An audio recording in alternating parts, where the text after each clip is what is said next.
Amém? Vamos abrir as nossas Bíblias. Carta de Judas.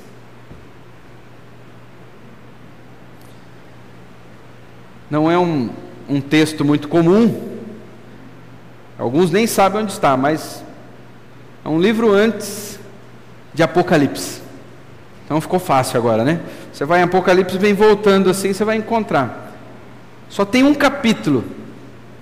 É uma das menores cartas do Novo Testamento. Judas. Nós vamos ler do versículo 1 ao 3. Amém? Judas, do versículo 1 ao 3, diz assim: Judas, servo de Jesus Cristo, irmão de Tiago, aos chamados, amados em Deus Pai, guardados em Jesus Cristo, a misericórdia, a paz e o amor vos sejam multiplicados. Amados, quando empregava toda a diligência em escrever-vos acerca da nossa comum salvação, foi que me senti obrigado a corresponder-me convosco, exortando-vos a batalhardes diligentemente pela fé que uma vez por todas foi entregue aos santos. Até aqui. A minha pergunta nesta noite é: o que é a vida cristã? Como nós poderíamos definir a vida cristã? Boa parte das pessoas tem uma ideia distorcida do que é a vida cristã. Boa parte das pessoas, dos evangélicos, algumas pessoas acreditam que a vida cristã é mais uma dentre muitas religiões que ajudam as pessoas a desenvolverem a sua espiritualidade. As pessoas, elas olham para o cristianismo e dizem: olha, ali é mais uma religião que pode me ajudar a desenvolver a minha espiritualidade, trazer equilíbrio para a minha vida. Eu estou bem no casamento, eu estou bem profissionalmente, eu estou bem fisicamente, mas tem um lado da minha vida que é a parte espiritual, eu preciso também. Então, o cristianismo pode ser uma boa, pode me ajudar com que eu desenvolva a minha espiritualidade. Então, algumas pessoas acreditam que a vida cristã é isso. É uma religião como as outras, que podem nos ajudar a desenvolver a nossa espiritualidade. O que mais? As pessoas têm uma ideia distorcida. Algumas pessoas acreditam que a vida cristã é um estilo de vida que as pessoas escolhem para aprender a superar os traumas e as dificuldades da vida. Algumas pessoas olham para o cristianismo e dizem: olha, aí está uma religião que pode me ajudar a lidar com os meus traumas, a superar os meus traumas, pode me ajudar a lidar com as dificuldades da vida. É uma religião boa, pode me ajudar. Até parece com dieta para emagrecer. Você já viu como que é? Dieta para emagrecer. Você quer conhecer dieta para emagrecer? Vai em salão de beleza. É a conversa entre as mulheres. Fala: olha, eu fiz uma dieta do mamão, que é uma beleza. Aí a outra diz: não, é que você não fez a do limão. Algumas pessoas olham para o cristianismo como se fosse como dieta para emagrecer. Ali está uma religião que pode me ajudar. Aí o outro diz: tudo isso que você encontrou no cristianismo, eu encontrei também no budismo. Ah, que bom para você, então você fica no budismo, eu fico no cristianismo. As pessoas olham para o cristianismo, para a vida cristã, de duas formas, pelo menos. Ou com um meio para eu desenvolver a minha espiritualidade, a minha área mística, ou como um lugar terapêutico, onde eu posso superar os meus traumas e lidar com as dificuldades que vão surgir. no meio do caminho. Existem até alguns slogan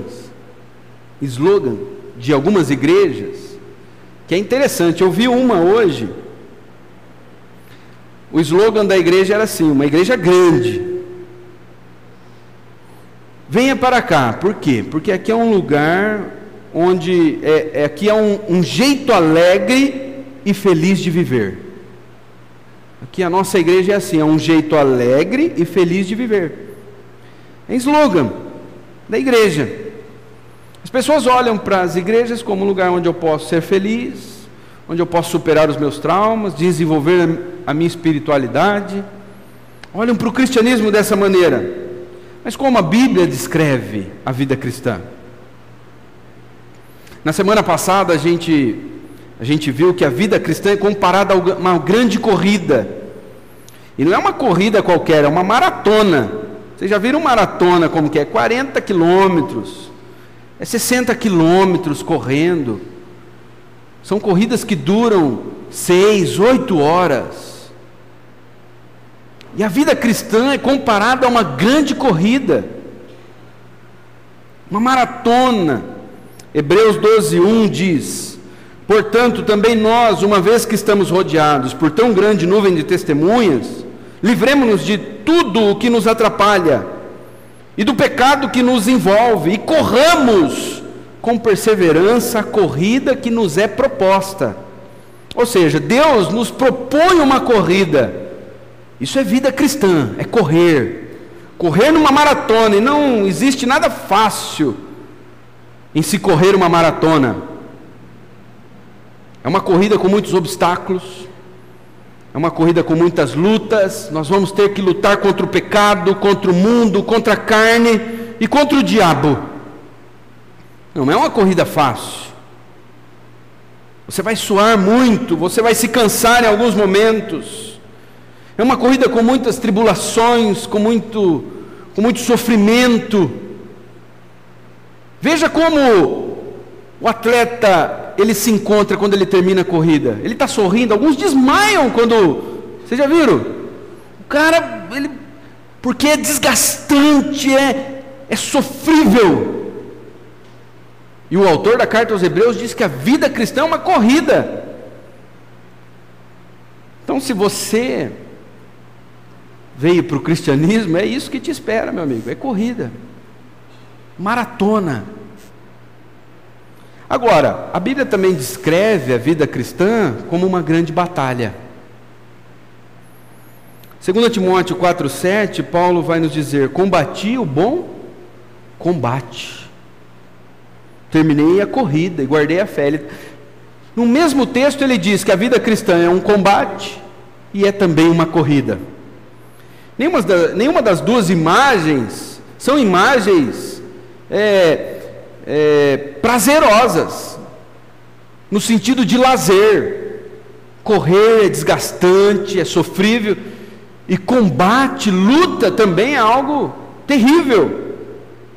E lembrando que Paulo, quando escreveu esse texto, ele tinha em mente as lutas do primeiro século, as lutas que eram realizadas no Coliseu, entre os gladiadores. Eram lutas que algumas levavam à morte. Agora, é sobre isso que nós vamos falar nessa noite. A vida cristã é uma grande batalha. Semana passada nós falamos que a vida cristã é uma grande corrida. Agora, uma outra imagem da vida cristã é que ela é uma grande batalha. E a carta de Judas é um chamado para nós a batalharmos pela fé. O autor desta carta é Judas. Mas que Judas? Tinha vários Judas. Já adiantando para os irmãos, não é o Judas Iscariotes. Tem gente que acha que quem escreveu esta carta foi Judas Iscariotes. Não é. É Judas, irmão de Jesus. Jesus tinha irmãos, sabia? Maria não foi virgem para sempre. Jesus nasceu da virgem, mas depois ela teve filhos. Mateus 13:51 diz assim: mas este é o filho do carpinteiro? O nome de sua mãe não é Maria? E não são seus irmãos Tiago, José, Simão e Judas. O Evangelho de Mateus fala de 4 irmãos: Tiago, José, Simão e Judas. 2 deles são conhecidos. Tiago se tornou líder da igreja de Jerusalém, e ele escreveu também a carta de Tiago. Esta carta que nós temos aqui na nossa Bíblia foi escrita pelo irmão de Jesus.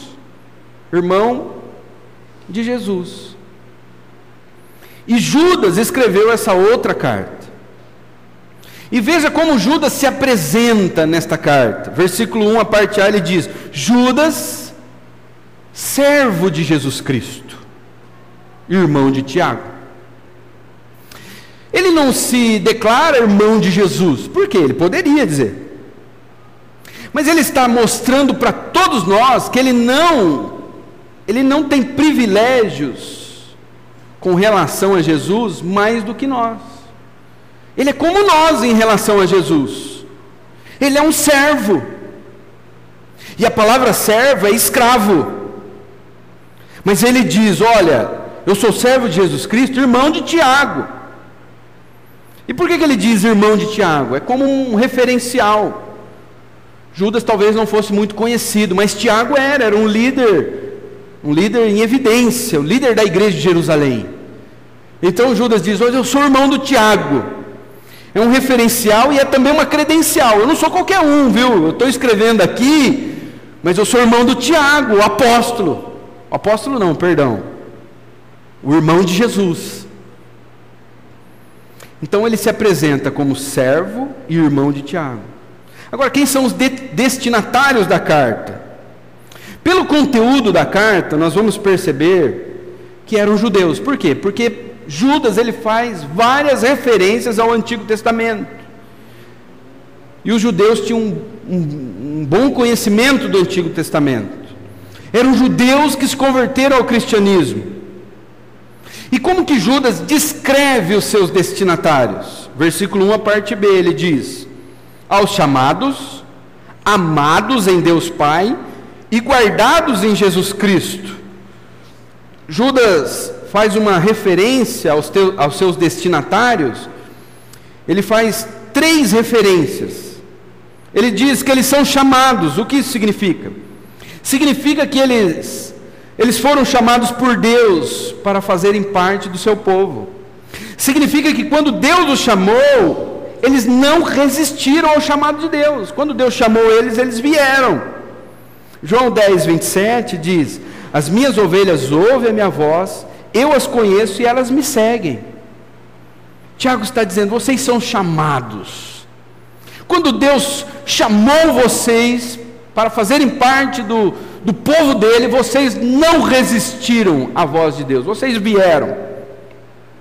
Eles são chamados, significa que foi Deus quem os escolheu primeiro. A salvação deles partiu primeiramente de Deus. João 15, 16, a parte A. Vocês não me escolheram, mas eu os escolhi para irem e darem fruto que permaneça. Versículo 1, a parte B, ele diz: aos chamados, mas também amados em Deus Pai. Eles foram amados por Deus. Amados aqui é de forma distinta. Deus ama toda a sua criação, mas Ele ama o seu povo de forma distinta. Seu povo de forma especial, irmãos. É isso que Ele está dizendo. Vocês são amados em Deus Pai. Só pode chamar Deus de Pai quem nasceu de novo, quem foi gerado do Espírito. Eles são o povo de Deus, amados por Deus. Eles foram chamados, eles são amados. E Judas diz: guardados em Jesus Cristo. O que isso quer dizer? Guardados em Jesus Cristo. 1 João 5,18 diz: sabemos que todo aquele que é nascido de Deus não está no pecado. Aquele que nasceu de Deus o protege, e o maligno não o atinge. Os guardados por Deus são protegidos. O maligno não pode atingir os filhos de Deus, a não ser que Deus permita. como foi no caso de Jó, como foi no caso de Paulo, um espinho na carne. João 6,39 diz: esta é a vontade daquele que me enviou, que eu não perca nenhum dos que ele me deu, mas os ressuscite no último dia. Judas está dizendo para eles: olha, vocês são guardados em Jesus Cristo. Significa que Jesus não vai perder vocês estão guardados. João 10, 28 e 29 diz: eu lhes dou a vida eterna, eles jamais perecerão, ninguém poderá arrancar da minha mão. Meu Pai que as deu para mim é maior do que todos, ninguém as pode arrancar da mão de meu Pai. Nós estamos em duas mãos, nas mãos do Pai e nas mãos do Filho. E ele diz: ninguém pode arrancar vocês das minhas mãos e nem das mãos do Pai. Vocês estão guardados. É isso que Judas está dizendo. 2 Timóteo 4,18 ele diz: o Senhor me livrará de toda obra maligna. Olha a confiança de Paulo. O Senhor me livrará de toda obra maligna e me levará a salvo para o seu reino celestial. A Ele seja glória para todos sempre. Por que Paulo tinha essa confiança? Porque ele sabia que estava guardado. Você tem essa confiança de que o Senhor vai te livrar de toda obra maligna e que o Senhor o levará a salvo para o seu reino? Judas está escrevendo para um povo que foi chamado, que é amado, mas que também está guardado pelo próprio Deus. Agora, o crente está numa grande batalha, e é sobre isso que a carta de Judas trata. É por isso que Judas começa já motivando eles, porque eles estão numa grande luta, numa grande batalha, mas Judas está dizendo: olha, o Senhor guardará cada um de vocês, porque vocês foram chamados, vocês são amados, e vocês estão guardados. Então, antes que Judas fale da luta, da batalha que esses irmãos irão enfrentar, ou estão enfrentando, Judas primeiro encoraja eles, diz: irmãos, vocês são chamados, vocês são amados e guardados. A carta de Judas, ela segue um padrão de cartas que eram escritas na época. As cartas naquela época, elas tinham um padrão. Primeiro tinha a apresentação do autor, depois a apresentação dos destinatários, depois um voto. A diferença no terceiro ponto é que, ao invés de Judas fazer um voto, ele trocou por uma oração. E o que ele ora? Versículo 2 ele diz: a misericórdia, a paz e o amor vos sejam multiplicados. Ele ora para que Deus dê a eles misericórdia, paz e o amor. Por quê? Porque Judas sabia o que eles iriam enfrentar. Misericórdia para sustentar eles nesta luta, paz para acalmá-los em meio à luta, e amor para dar segurança. Em meio à luta eles iriam sofrer, então eles precisavam estar seguros de que Deus os amava. Então Judas ora, diz: para misericórdia e a paz, o amor sejam multiplicados na vida de vocês. Agora vamos para o motivo de Judas escrever a carta. O que levou Judas a escrever esta carta?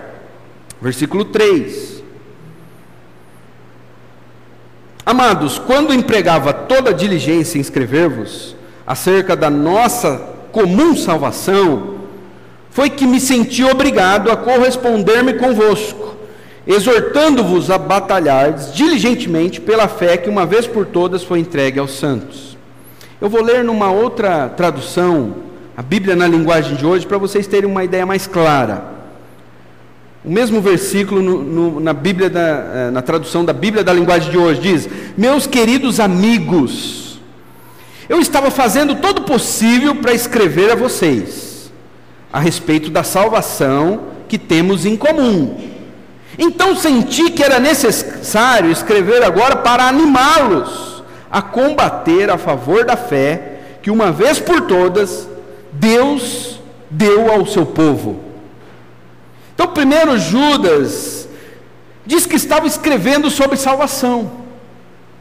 Ele estava pensando em escrever sobre sobre a obra da salvação, sobre a doutrina da salvação.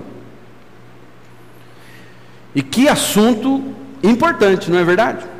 Escrever sobre a salvação, sobre a doutrina da salvação. Ele diz: olha, eu estava fazendo tudo o possível para escrever a vocês a respeito da salvação que temos em comum. Eu estava envolvido neste projeto, todo o possível, era isso que eu queria fazer, com toda a diligência. Numa outra tradução diz, a palavra diligência quer dizer esforço, seriedade e dedicação. Eu estava envolvido a escrever para vocês sobre salvação. Agora, as circunstâncias me fizeram mudar. Eu vou escrever sobre outro assunto, que no momento eu entendo ser mais importante para vocês. Olha o versículo 3, a parte B, ele diz: foi que me senti obrigado a corresponder-me convosco, exortando-vos a batalhardes diligentemente pela fé que uma vez por todas foi entregue aos santos. Nós não sabemos qual era a situação naqueles dias, mas Judas estava presenciando um grande movimento dos falsos profetas, vindo para destruir a igreja. E no momento que ele está prestes a escrever uma carta para falar sobre salvação, e que ele vê todo esse contexto, os falsos profetas vindo para destruir a igreja, ele diz: eu mudei, eu não vou escrever sobre salvação agora. Pode ser que eu escreva depois sobre esse assunto, mas existe algo mais urgente. Eu vou escrever para vocês sobre batalhar pela fé. E ele diz: eu me senti obrigado a escrever para vocês. E ele usa uma palavra aqui, exortando-vos. A palavra exortando é encorajando. Eu vou encorajar vocês a lutar, a entrar num combate, numa arena. A palavra batalhar só ocorre uma única vez no Novo Testamento, e aqui nesta carta. É uma palavra muito importante. Significa exercer um intenso esforço. A raiz dessa palavra é agonizar. Então Judas está dizendo: eu ia escrever sobre salvação, não vou mais, porque eu vi que a situação era complicada, e eu vi que havia algo mais urgente para falar para vocês, e eu resolvi encorajar vocês a agonizar, a batalhar pela fé. Judas encoraja os irmãos a batalhar pelo quê? Pela fé. Pela fé que uma vez por todas foi entregue aos santos. O que significa batalhar pela fé aqui para Judas? Não é com relação à fé subjetiva, nossa fé pessoal em Cristo, mas é batalhar pela nossa fé objetiva. O que isso quer dizer? É batalhar pelas doutrinas que nós recebemos. A palavra fé aqui pode ser substituída pela palavra doutrina, pelas doutrinas essenciais, inegociáveis, que nós recebemos. Então Judas está dizendo: olha, eu quero que vocês lutem pelas doutrinas que vocês receberam dos apóstolos, as doutrinas essenciais. E ele diz: lutem pela fé que uma vez por todas foi entregue aos santos. O que isso quer dizer? Uma vez por todas. Judas está dizendo: vocês receberam uma doutrina, e essa doutrina é a conclusão da revelação doutrinária de Cristo. Tudo que vocês receberam de Cristo foi concluído.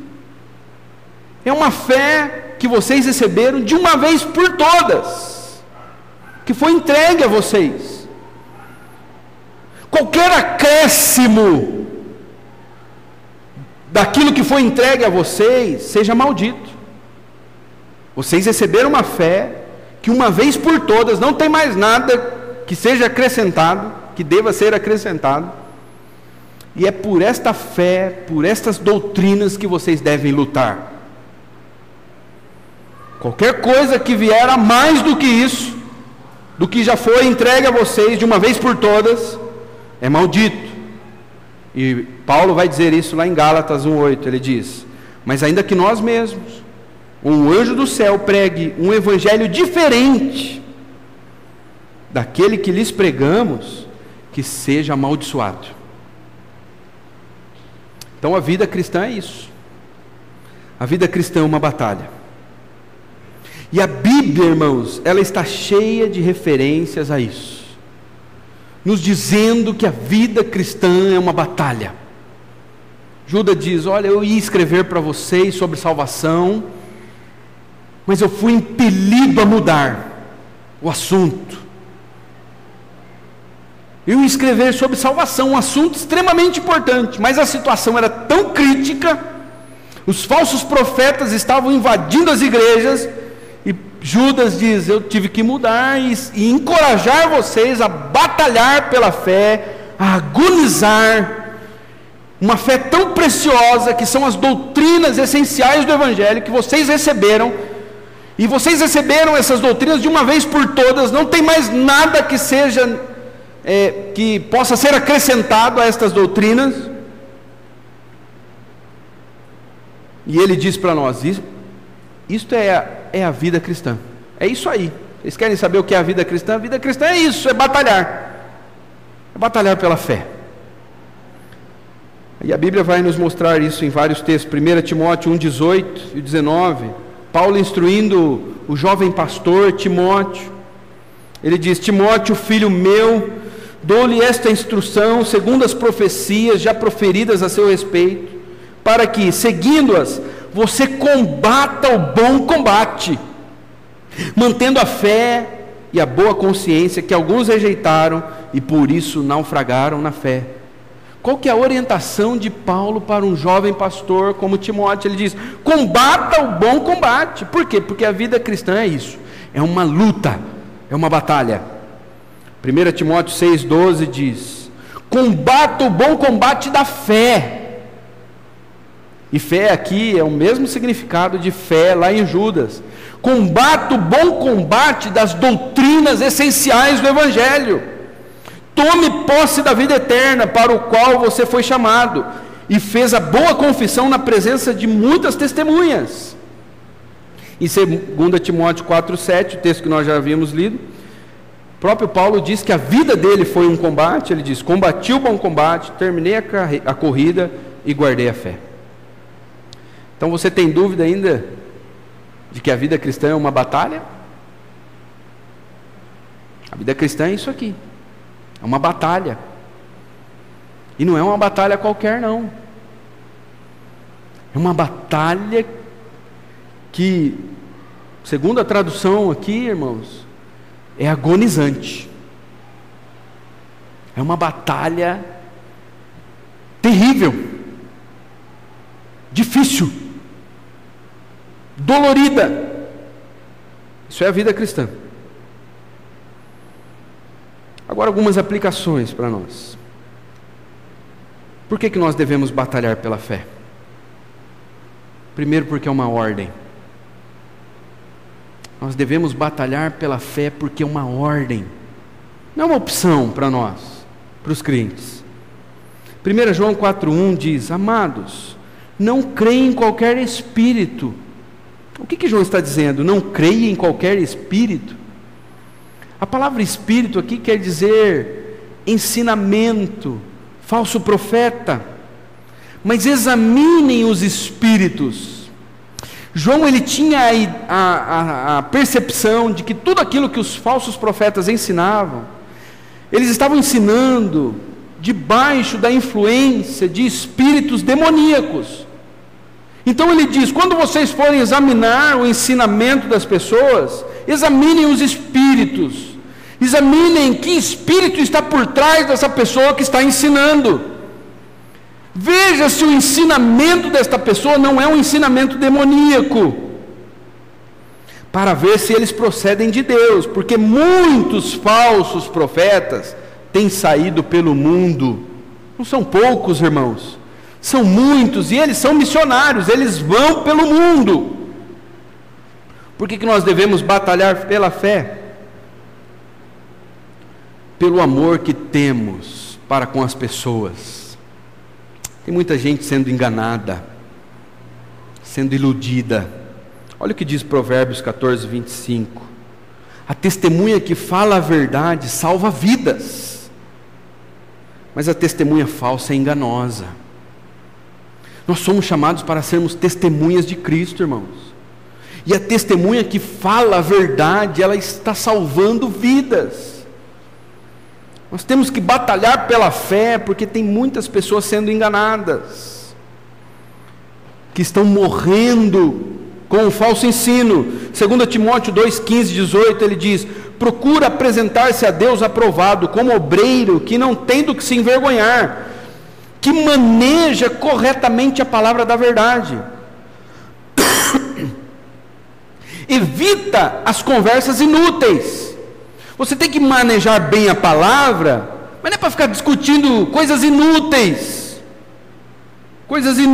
e profanas, pois os que se dão a isso prosseguem cada vez mais para a impiedade. Aí ele diz: o ensino deles, de quem? Dos falsos profetas, se alastra como câncer. Entre eles estão Himeneu, aí Paulo cita o nome, Himeneu e Fileto.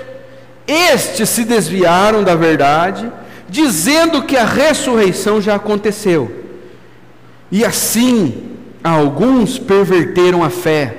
Por que nós temos que batalhar pela fé, irmãos? Porque o ensino de alguns falsos profetas são como câncer, e nós estamos preocupados com as pessoas. Nós não queremos que elas sejam contaminadas com este câncer. Por que devemos batalhar pela fé? Porque o espírito da tolerância ao erro, está tomando conta das igrejas nos dias de hoje. A tolerância ao erro. As pessoas preferem negociar a verdade do que perder um amigo. Puxa, mas se eu falar a verdade para ele, ele vai ficar chateado comigo, eu vou perder um amigo. Então elas preferem manter a amizade do que lutar pela verdade. Elas estão dizendo que a amizade é mais importante que a verdade. Olha como isso é sério, irmãos. O espírito da tolerância está invadindo as igrejas. Tolerância ao erro. Agora olha o que Paulo diz em 2 Timóteo 4, 14 e 15. Ele diz: Alexandre, o ferreiro, causou-me muitos males. O Senhor lhe dará retribuição pelo que fez. Previna-se contra ele, porque se opôs fortemente às nossas palavras. Paulo era um cara tolerante, irmãos. Eu não vou falar o nome do Alexandre, porque senão ele vai ficar triste. Não! Ele escreveu uma carta e diz: olha, Alexandre é um cara perigoso. Ele me causou muitos males. Previnam-se contra ele. Nós temos que citar nomes. Previnam-se contra falsos profetas, esses que estão aí. Por quê? Porque eles se opõem à palavra da verdade. Mas a tolerância de não, nós não podemos falar. O importante é que tem uma igreja aberta. Eu já ouvi tanto essa frase, irmãos. Melhor ter uma igreja dessa aí aberta do que um boteco, do que um bar. Às vezes não. Às vezes um bar é menos prejudicial do que certas igrejas. Tem igrejas que estão tão contaminadas com a mentira, que elas são mais prejudiciais do que um bar. Mas as pessoas, nós estamos vivendo na época da tolerância ao erro. O importante é que ele está indo numa igreja. Não é isso, irmãos. Não é importante que ele está indo numa igreja. Se aquela igreja está ensinando mentira, se ele está sendo enganado, você tem que orar por ele, para que Deus livre essa pessoa do falso ensino, porque o falso ensino é como um câncer, diz a Bíblia. Olha o que Augusto Nicodemos diz: uma das razões pela qual a igreja evangélica brasileira tem sido invadida, minada, estragada e dividida por tantos ensinamentos estranhos ao evangelho de Jesus Cristo é o espírito de nossa época, o espírito de tolerância para com o erro que tem dominado os arraiais evangélicos. Por que nós devemos batalhar pela fé? Porque é uma ordem, porque nós amamos as pessoas, nós não queremos que elas sejam enganadas, porque o espírito da tolerância está tomando conta e nós não podemos ser envolvidos por esse espírito de tolerância. O importante é convivermos bem com todo mundo. Não é isso que nós vemos na Bíblia, irmãos. Por que Paulo então foi tantas vezes preso? Por que Estevão foi apedrejado? Porque eles não eram tolerantes. Eles diziam a verdade. Vocês crucificaram a Jesus Cristo. Pedro foi falar isso para quem? Para o sumo sacerdote, Anás e Caifás. E eles foram presos. E aí Estevão foi fazer a mesma coisa, foi apedrejado. Eles não eram tolerantes, eles diziam a verdade. A tolerância é um comodismo. A gente não quer se envolver. Por quê? Porque lutar, o que Judas diz? É agonizante. Não é agonizante? A batalha não é brincadeira. Vocês já viram aquelas lutas, UFC? Eu nem gosto de ver porque é violência demais, mas é brincadeira aquelas lutas lá? Isso a vida cristã é uma luta. Por que nós devemos batalhar pela fé? Porque nós fomos chamados, nós fomos amados por Deus, e nós somos guardados por Deus. Nós somos chamados por Deus, irmãos. Nós fomos chamados para a verdade. A luta pela fé é uma das evidências de que nós somos salvos. A tolerância é uma marca de pessoas que não são salvas. Agora, a luta pela fé, pelas doutrinas do Evangelho, as doutrinas essenciais, é uma das evidências de que somos salvos. Olha o que diz 2 João, capítulo 1, versículo 7 ao 9, ele diz: de fato, muitos enganadores têm saído pelo mundo, os quais não confessam que Jesus Cristo veio em corpo. Tal é o enganador e o anticristo. Tenham cuidado. Olha o que João está dizendo, para que vocês não destruam o fruto do nosso trabalho. João está preocupado, os enganadores estão aí, e se vocês receberem eles em suas igrejas, vocês vão destruir tudo aquilo que nós levamos tempo ensinando a vocês, o fruto do nosso trabalho.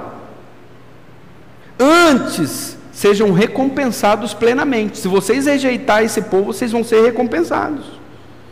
Todo aquele que não permanece no ensino de Cristo, mas vai além dele, fica acrescentando coisas ao Evangelho, não tem Deus. Quem permanece no ensino, tem o Pai e tem também o Filho. Qual é a evidência de um salvo? Ele batalha pela fé. Ele luta pelas doutrinas essenciais. Ele rejeita os falsos profetas. Agora, como batalhar pela fé? Como que nós devemos batalhar? Nós já sabemos que temos que batalhar. Agora, como? Versículo 3 de Judas, a parte B diz: foi que me senti obrigado a corresponder-me convosco, exortando-vos a batalhardes o quê? Diligentemente. Como que nós temos que batalhar pela fé? Com diligência, com compromisso, com envolvimento. O que é um funcionário que trabalha diligente? Ele não fica dormindo, ele não fica enrolando, ele é dedicado, ele é comprometido. E como que é isso na prática? Nós temos que ter a habilidade de reconhecer o erro. Muitos evangélicos dos nossos dias ouvem um monte de mentira e não conseguem filtrar, comem de tudo, Tudo que põe diante deles, eles vão comendo, porque não tem habilidade de discernir o erro. Tem gente que ouve as minhas pregações e fala, que bênção. Aí ouve uma do Silas Malafaia e fala, que bênção. Eu falo, mas como? Tem alguma coisa errada. Eu e ele, nós somos totalmente opostos. Nós pregamos coisas diferentes. Ah, mas é tudo uma bênção. Temos que ter a habilidade de reconhecer o erro. Temos que ter a habilidade de tornar clara a verdade. Não é só reconhecer o erro, mas tornar a verdade clara para as pessoas. Transmitir a palavra de Deus de forma clara. Temos que ter coragem de refutar o erro, ainda que a gente perca alguns amigos. Eu perdi vários amigos. Por quê? Porque a gente tem que refutar, tem que ter coragem de dizer, isso está errado.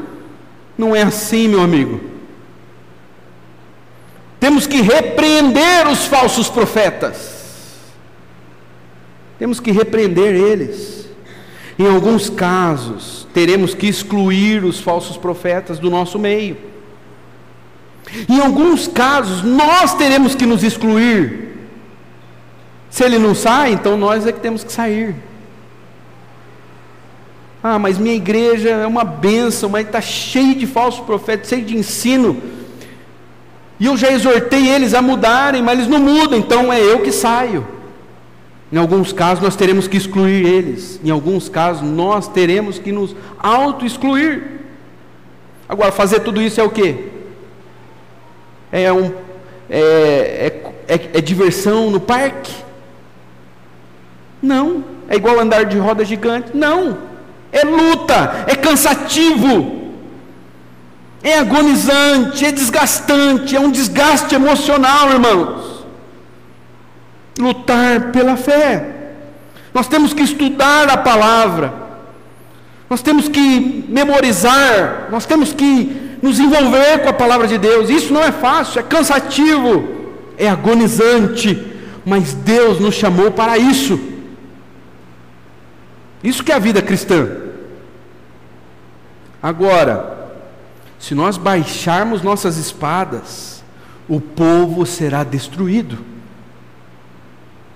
Olha o que diz Atos 20, 28. Paulo está se despedindo da igreja de Éfeso. Ele diz, cuidem de vocês mesmos. Está falando para os líderes da igreja. Primeiro, cuidem de vocês. E depois, de todo o rebanho. Cuidem de vocês, e então cuidem do rebanho, sobre o qual o Espírito Santo os colocou como bispos. Bispo é administrador, a palavra. Para pastorear a igreja de quem?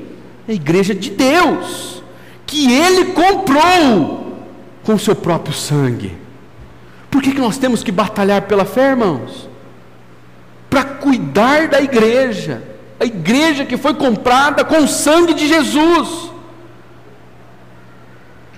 Atos 20, versículo 29 e 30, ele diz, eu sei que depois da minha partida, lobos ferozes penetrarão no meio de vocês, e não pouparão o rebanho, e dentre vocês mesmos se levantarão homens que o quê? Que torcerão a verdade, a fim de atrair os discípulos.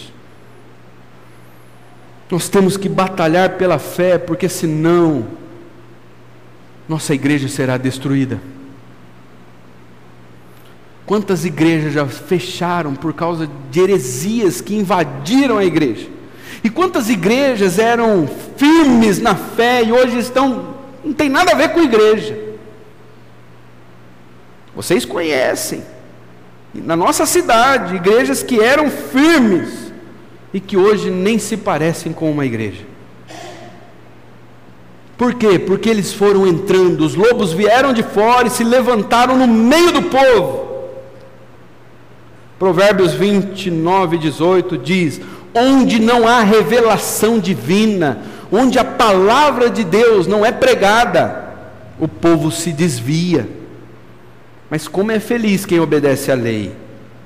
E Oséias 4:6, eu encerro com este versículo, diz: meu povo foi destruído por falta de conhecimento. Não foi porque faltou dinheiro. Vocês já perceberam isso? Essa igreja aqui quase fechou, não tinha dinheiro. Não tinha dinheiro para pagar o aluguel. Não é por causa de dinheiro, irmãos, que uma igreja fecha. É porque falta conhecimento. O meu povo foi destruído por falta de conhecimento. Uma vez que vocês rejeitaram o conhecimento, eu também os rejeito como meus sacerdotes. Uma vez que vocês ignoraram a lei do seu Deus, eu também ignorarei seus filhos. Por que o povo foi destruído? Porque faltou conhecimento da palavra. Nós somos chamados a batalhar pela fé, irmãos. A igreja sempre viveu uma luta pela verdade, em toda a sua história, sempre, de tempos em tempos, se levantaram falsos profetas e a igreja teve que ser firme. Eu termino contando uma história para vocês, de um jovem chamado Atanásio, um dos maiores pais da igreja primitiva. Nasceu em Alexandria por volta do ano de 295 depois de Cristo. Ele foi discípulo de um outro bispo. Ele foi discípulo de um bispo chamado Alexandre, bispo de Alexandria. E esse bispo, depois que ele morreu, Atanásio substituiu esse bispo. Atanásio, quando tinha 17 anos de idade, o bispo de Alexandria, bispo Alexandre, nomeou ele para um cargo. Sabe qual que era o cargo dele na igreja? Leitor. Eu não sei como que é isso, acho que tinha uns momentos de leitura bíblica, e ele era responsável para ler. Por exemplo, a gente abre o culto aqui abrindo um salmo. Talvez a função de Atanásio seria essa hoje. Ele era o leitor. Com 17 anos, ainda jovem, aos 23 anos de idade, Alexandre promoveu ele a diácono. Agora você vai ser diácono e secretário do bispo. Só que na mesma época surgiu um homem chamado Ário. Ário, ele era líder de uma das igrejas ali de Alexandria. E Ário ensinava que Jesus Cristo não era eterno, olha só, que não tinha a mesma natureza de Deus Pai, e que Jesus foi um ser criado. Jesus não era eterno, não tinha a mesma natureza de Deus Pai, e ele foi criado. Se ele foi criado, ele não é Deus. Quem ensina isso hoje? Nos nossos dias? Testemunho de Jeová. Eles dizem que Jesus é um ser criado, é um cara importante, mas ele não é Deus. Deus é só Jeová. E essa heresia é antiga, irmãos. Século 3, final do século 3, começo do século 4. E aí o que aconteceu? Alexandre, que era o bispo de Alexandria, era um homem firme.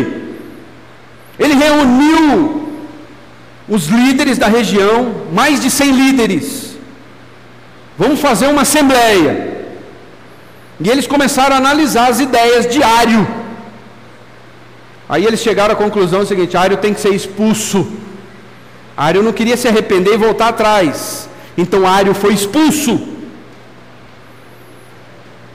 Aí o que aconteceu? Mas Ário arrumou um cara, um outro líder da igreja para proteger ele, um tal de Eusébio. Eusébio de Nicomédia. E Ário ficou ali, debaixo das asas desse tal de Eusébio. Aí toda essa história de que Ário foi expulso, Alexandre fez uma assembleia para expulsar o Ário, porque estava ensinando heresia, chegou aos ouvidos de quem? Do imperador Constantino. E o imperador, ele queria paz no seu reino. Ele ficou preocupado, ele falou: peraí. Ele ficou preocupado com a unidade da igreja. Aí ele tentou apaziguar, e ele mandou uma carta dizendo: olha, É inútil essa disputa aí entre teólogos. Vocês têm que parar com isso, gente. Deixa o Ário ensinar. Todas essas brigas aí não levam a nada. Deixa o Ário ensinar que Jesus não é Deus, o imperador. Aí sabe o que aconteceu com Alexandre, o cara que era o defensor? Ele morreu.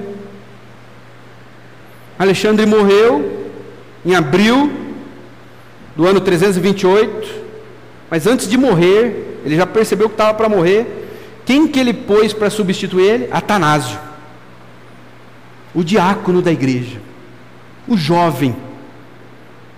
Sabe o que Atanásio fez? Assim que ele foi consagrado bispo, ele começou a percorrer toda a vizinhança, todas as igrejas, pregando contra os ensinos de Ário, dizendo: vocês têm que parar com isso, isso não é a verdade, e mostrava a verdade.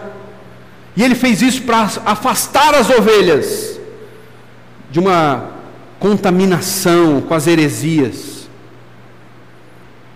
Aí a confusão era tão grande, estava tão grande naquela época, porque Ário tinha um monte de amigo, que isso chegou de novo ao ouvido do imperador. Aí o imperador mandou uma carta para Atanásio.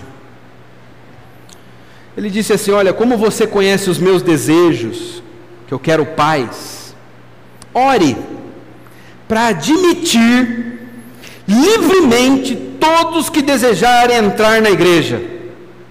Caso chegue aos meus ouvidos a notícia de que você impediu alguém de tornar-se membro, ou seja, Ário, né? Imediatamente eu enviarei um oficial para depô-lo e enviá-lo para o exílio. Aí um amigo dele chegou para ele e falou: ei, Atanásio, a coisa está ruim para você. Está todo mundo contra você, cara, até o imperador. Aí ele falou: então escreve aí, está todo mundo contra mim? Então é Atanásio contra todo mundo. Depois disso, sabe o que aconteceu? O imperador depôs ele do cargo e mandou ele para uma terra distante. Ele foi exilado. E aí recebeu Ário na igreja. O imperador mandou receber Ário agora como bispo. Ário era pastor, agora vai ser bispo, vai comandar uma região. E aí a festa estava pronta, a cerimônia, no dia em que Ário ia ser nomeado bispo. Aí ele estava comendo, ele foi para o banheiro, Ário. Foi fazer suas necessidades. E quando ele entrou no banheiro, ele morreu. No dia em que ele ia ser recebido como bispo. Havia um povo orando. Naqueles dias, uma igreja lutando. E Atanásio não arredou o pé. Ficou firme. Isso é um pouco da história dos nossos irmãos. Irmãos como nós, que enfrentaram imperadores, que foram exilados, que não tiveram medo de perder os seus cargos, seu sustento, que enfrentaram as heresias, lutaram pela fé. Aí você fala: mas o que tudo isso valeu? Valeu que hoje você crê que Jesus Cristo é Deus, porque a doutrina chegou até nós, a doutrina sadia. Imagine se Ário tivesse sido, se as doutrinas de Ário tivessem sido efetivadas. Hoje você creria num Jesus que não é Deus, mas por causa de um jovem chamado Atanásio, que era diácono, que começou a sua carreira ministerial como leitor da igreja. Hoje nós sabemos que Jesus Cristo é Deus. A igreja lutou por isso, por estas verdades, irmãos. Nós precisamos de um povo que ame a verdade. Por que nós temos que lutar pela verdade? A Bíblia diz: conhecereis a verdade, e a verdade o quê? Por que nós fomos salvos, irmãos? Porque um dia a verdade chegou até nós. Nós temos que lutar pela verdade, para que outras pessoas também ouçam a verdade e sejam salvas. Porque quem conhece a verdade, só vai ser liberto quem conhecer a verdade. E talvez nessa noite tenha pessoas aqui que estão na mentira, que estão nos visitando, que não conhecem a verdade, que estão no erro. A verdade é aquilo que está no Evangelho, que é a palavra de Deus. Se você está confuso, se você tem aprendido coisas que não são corretas, e você tem percebido isso, Deus tem te mostrado,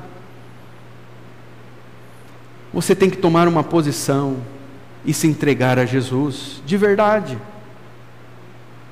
Então você será salvo. E nós que fomos salvos, nós amamos a verdade, porque foi a verdade que nos salvou, então nós vamos lutar por ela. Esta é a evidência de um povo salvo. Que Deus levante mais Atanásios, que Deus levante mais jovens como Timóteo, como Paulo, como Judas. Que Deus levante uma igreja que não anda com a sua espada embainhada, mas que Deus levante uma igreja que esteja disposta a estudar as Escrituras para combater o erro. Que Deus nos abençoe. Vamos orar.